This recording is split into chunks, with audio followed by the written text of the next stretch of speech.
Hello and welcome. Welcome to the pet room. David Bradley here. This is a tape that where's the asterisk? That looks like it might be there. It is. This is a tape that had a menu program on it. And it said that there were 3 programs. And it found the first, and one was named 1 something, the other was named 3 something, so I'm assuming the second one is named 2 something, but it never seemed to find it. So it found index. Notice it does not say loading. This is what we used to do when someone would say, oh yeah, check out this tape. Put in something. Usually put in something that you knew wasn't going to load, just so you could get a list of what was on there. There is one biorhythm.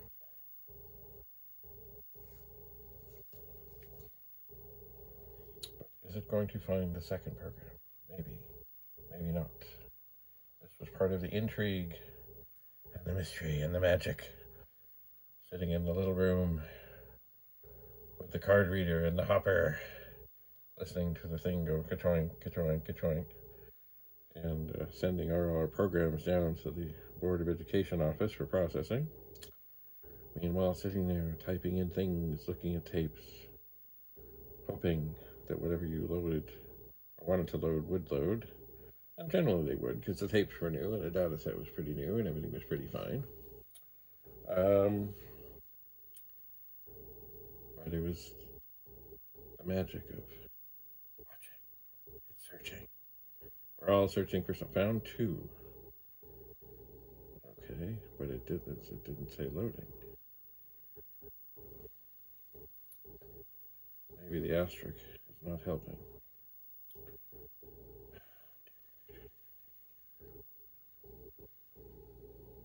See, with a disk drive, the asterisk is good.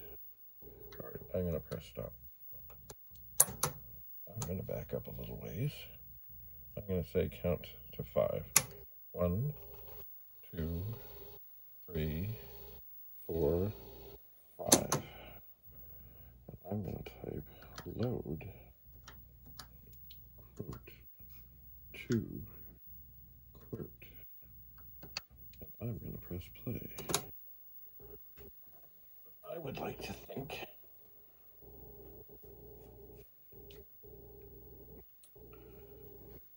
if this is working and if it's all good, that it will actually, okay, I went too far, but there's no counter. This is just part of the drill. Soon it should get to 2. And maybe it will load. Let's see what we would used to do. I could say put in load XXX or YYY or ZZZ or, sorry, Canada ZZZ, just to get a list of what was on the tape. And what you could actually do, if I remember rightly, somehow we could direct the output of this finding maybe to the printer. So it would actually print us a list of what was on the tape, and then we would know what was there, but we'd also know what to type in to get it to load. Okay. Hurry up and find 2, and then load it. See, it may be that there is some weird stuff going on with this tape, because remember, it didn't say, what was the name? Pong. It's a P-O, and then a space, and then a G. So there may be errors on this tape still. Now, certainly, if it comes up and says found 3, and starts going on past that, it's not going to get to 2. I did press play. I did, didn't I? Yes, I did. I found it before.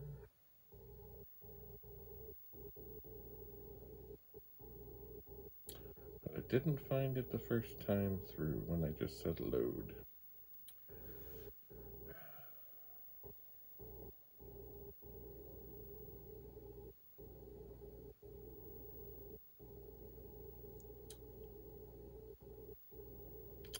I'm thinking is not happening.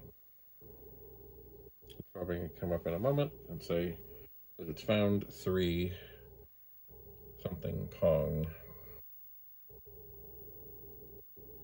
I bet.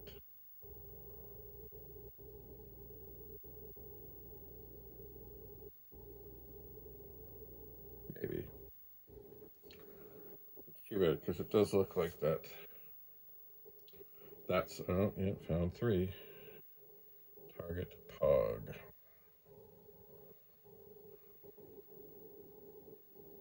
Well,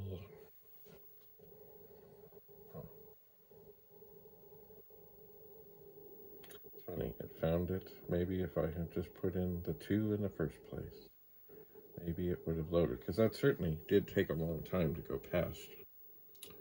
It did. Once again, these are some of the joys of working with a dataset. No random access, no heading off to a track and sector to get what you want, just completely sequential. That's why, of course, in the big old computer systems, they had those big old tapes, and I don't know how they knew to go faster and slower and slower and faster and faster and slower, but they did. Oh, hello, Penny. How are you doing? Yes, I know. That's Penny. Oh. Found 4 off the wall. Aha, well, this is interesting. There are more things. See, that menu program did not have everything on it. So, much as before, this is a good way to find out what is on a tape. Is it fast? No. Is it slow? Yes. But it is part of the joys of working with an original Commodore PET 2001 series. But you must remember, at the time, the thought of somebody having their own computer in their house was beyond thinkable. Alright, let's see. Let's see if anything else. This is a very long tape. It is.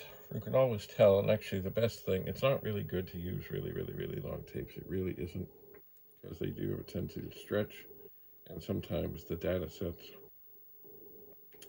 like you can just hear them when it's getting towards the end, that it's either going really fast or if it's the wrong way, it is struggling. Struggling.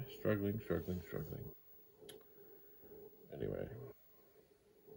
Where'd you go, Penny? Where did Penny go? I just don't know. There's Penny. Hi, Penny. I know.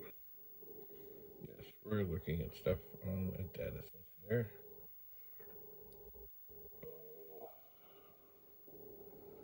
I wonder if it's going to come up with a 5. Or if that's it. I just don't know. Certainly, if we sit here long enough, we will hear the tape go pop. And then we'll know. We're at the end.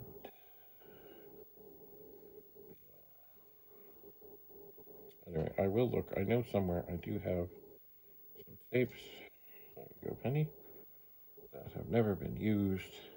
Mind you, some of them.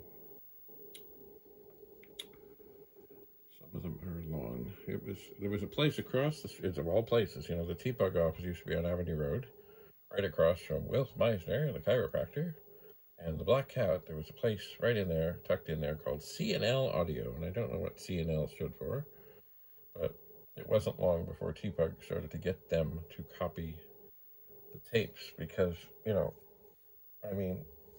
tapes that went out,